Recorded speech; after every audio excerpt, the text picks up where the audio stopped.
Hey everybody, it's Josh Wilton. Welcome back to this week's edition of the Wilton Report, the Princeton and Greater Princeton Real Estate Podcast.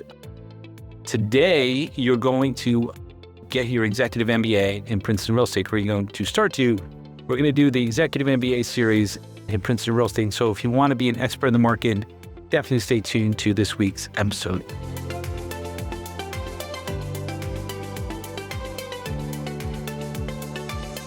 Okay, everybody, welcome back to this week's edition of the Wilton Report. And as always, if you've not hit the subscribe button, please do so. It helps support the broadcast. And if you have people buying or selling that you know in the Princeton and Greater Princeton market, share the podcast with them. It helps the show. So that being said, I want to give a shout out to Sam B. I will not use your last name for privacy's sake, but you were the winner. You were the person who guessed the correct number of households in Princeton. We had 7 entries. You were the only one that was correct. And ironically, you were the first entry. So I will connect with you offline for your $100 gift certificate to Blue Point Grill or any other Jack Morris's restaurant. So that being said, today we are going to start to give you your MBA in Princeton and Greater Princeton Real Estate. And other than it will make you a local market expert, no, you cannot put this on your LinkedIn bio or your resume that you got the Wilton Report Executive MBA in Princeton and Greater Princeton Real Estate. But it will make you a smart buyer. It will make you a smart seller. It will either save you money or make you money, depending which side of the transaction you're on. So the first thing, again, there's 9 factors that affect pricing in Princeton. And again, I have this blacked out because if you want to know what they are, you hire me as your agent. Like, that's just the way it works. I'm not going to give you all the secrets in the vault, but I did go on ChatGPT today. Apparently, I sold more real estate in Princeton and Greater Princeton than anybody else, according to ChatGPT, fast expert, et cetera, et cetera. So I say this with a position of authority in the last 3 years, I should say.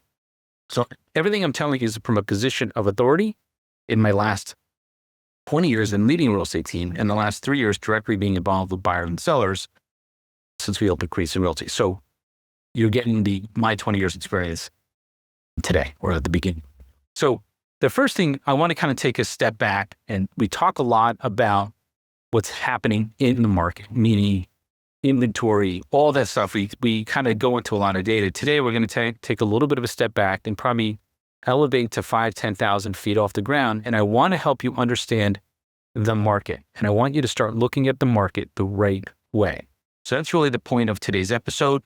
So the first thing we're going to talk about is how to establish where a house is going to sell, up or down.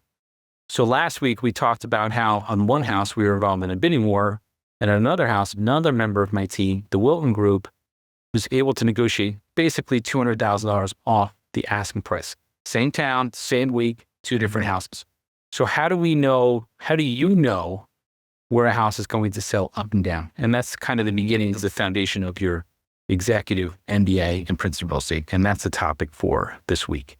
So the first thing I can tell you is you have to understand the fundamentals of pricing. And I kind of broke them down to 3 things. There's 9 specific things, 3 general things. So the first thing I can tell you is remember this phrase, like kind houses.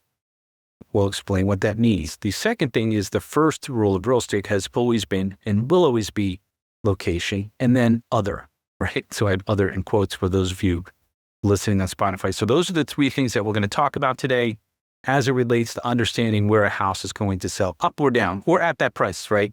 It's the why. We're kind of going into the why, but from a more of a global perspective. And by the way, it doesn't matter West Windsor, Plainsboro, South Brunswick. Matter of fact, we're talking about South Brunswick and Franklin later in the episode. Doesn't matter. The rules apply.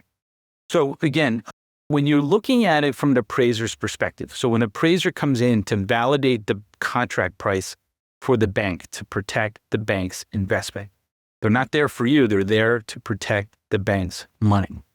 So an appraiser will probably tell you the single most important criteria for picking the right comparable is similarity to the subject property in terms of market reaction, meaning it reflects what a typical buyer could or would consider a true alternative to the subject property.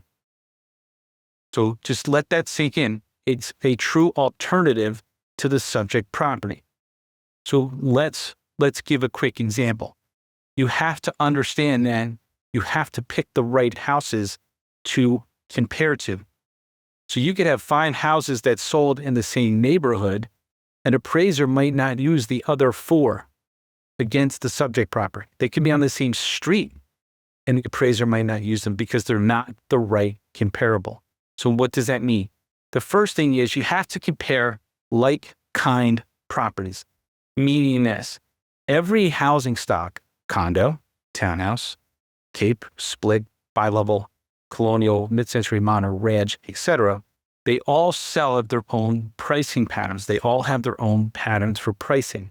So a predictive number, right? You can predict where a house is going to sell pretty quickly by narrowing down and only looking at the right like-kind properties, meaning you have to compare house to house. So here, if you're looking on YouTube, I have a list, and more or less we kind of go through this. So the first one I would say, in Princeton specifically, mid-century moderns sell at the highest price per square foot of any housing stock that we see, followed by colonials, followed by traditional ranches, followed by 𝐂𝐎𝐍𝐍𝐄𝐂𝐓. They sell at a very high price per square foot, but we'll explain some nuances there. Then splits, then bi-levels. Bi-levels sell at the lowest price per square foot of any single-family housing stock. Why? Because you, the consumer, make that decision based on what you're willing to pay for it. That's it. So in West Windsor, I would say put the colonial on top. Montgomery, put the colonial on top. South Brunswick, depends which part of South Brunswick. Rim, South Brunswick is pretty big. Lawrenceville, I would say colonial, et cetera, et cetera. So mid-century moderns don't sell at the same price per square foot as they do in Princeton. So it's important to know the municipality and the overall trends in municipality. And if you don't, and or your agent doesn't, you're going to lose. And you can lose to me or my team because we do know, because we figured this out. So the first thing is you have to look only at like-kind properties. If you're buying a cape in Princeton, you're not going to look at a colonial in West Windsor as a point of comparison data. You're just not going to do it. You wouldn't even think of it. But if you're buying a cape in Princeton and a colonial is for sale next door, if you're the seller and you cannot use that colonial as a basis for your price, it's not going to work. You'll fail twice. 1, you won't sell it at that price. 2, it won't appraise if there's a mortgage on it. So you have to pick like-kind properties. So that's the first thing. Capes to capes, ranches to ranches, splits to splits, colonials to colonials. You have to have a baseline of comparison that's accurate. That's the most important thing when picking comparables. The second most important thing in picking comparables is location. So what does that mean? If you're in West Windsor, the Berrien City neighborhood, which is the most walkable neighborhood to the train station for one of them at this point because they are building, right, sells at a very high price per square foot. But I can tell you in West Windsor, in Berrien City, capes, splits, and colonial, and McMansions, because they are rehabbing a lot of the houses there, all sell at different multiples, right? You can't use them as a comparable against the other. So location matters. So take a look at the town of Queenston, which is literally a mile, maybe 2 miles northeast of where we're sitting. And by the way, if you don't know where we got the name Queenston Realty, right, you did inherit it from an existing broker, but where he got it from was that the town of Kingston exists. I'm sitting in the town of Princeton, and the neighborhood that I'm sitting in Princeton used to be called Queenston. It used to be part of West Windsor. So Kingston, Queenston, Princeton was the flow of the towns back in the colonial era. And I guess it makes sense considering it was part of Great Britain. So in Kingston, if you're looking on YouTube, you're looking at the map. If you don't understand that the north side of Kingston is in Franklin and the south side of the town of Kingston, the borough of Kingston, in South Brunswick, and you make a bid on a house in Franklin on the same price comparables as a house in South Brunswick, you're going to overpay.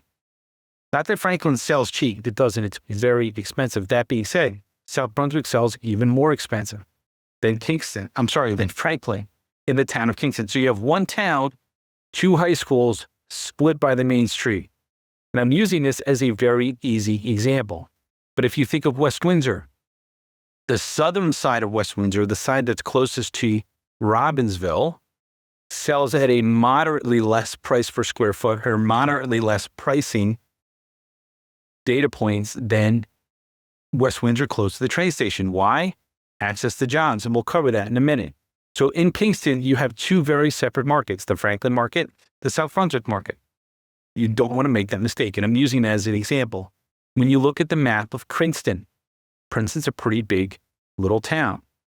Princeton stretches from Rocky Hill in the northeast to Franklin, right, where I just showed you in Kingston, and then it borders Plainsboro across Carnegie Lake, borders West Windsor, borders Lawrenceville, borders Hopewell.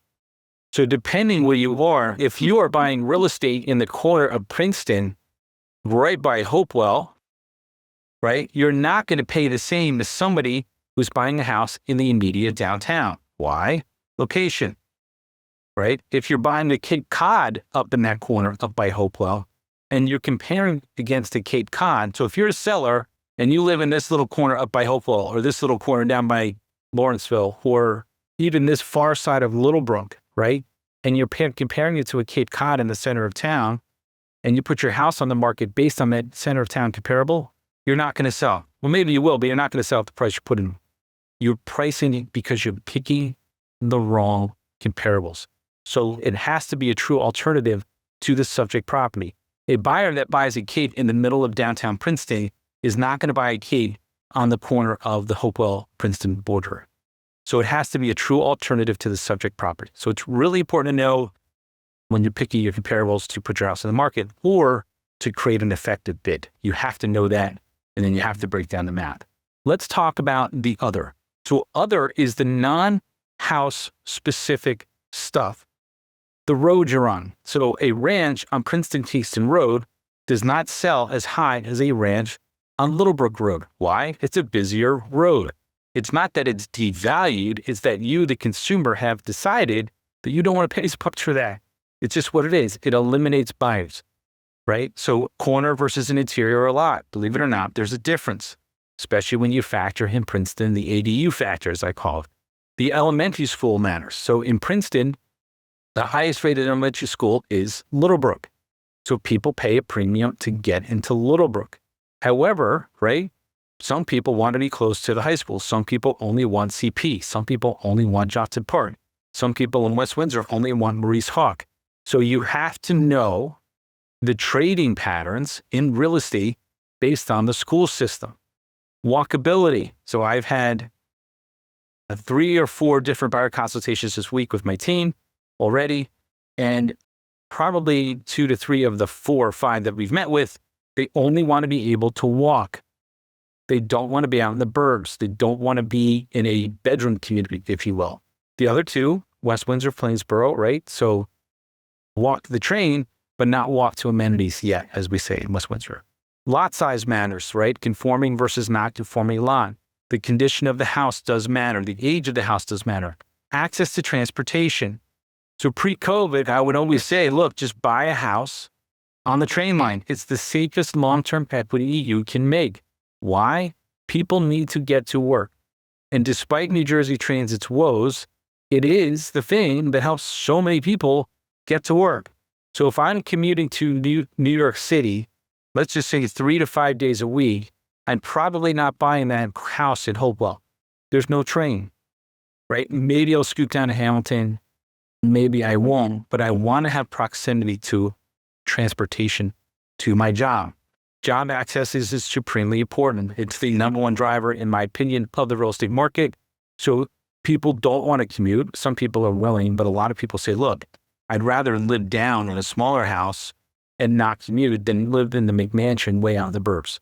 I think that's one of the things COVID did change, and I don't see it really changing back. So taxes, right? Taxes do matter. Schools matter. School matter. Go to niche.com and look at the school report, or check out the Wilton Report episode where I literally break down all the schools for you in the market we're in. Amenities matter. And I'm not talking amenities of the house. I'm not talking a jacuzzi tub, which really doesn't matter because nobody uses it. I'm talking township amenities. Pickleball court, big one, believe it or not. Parks. Princeton has over 20 public parks, right?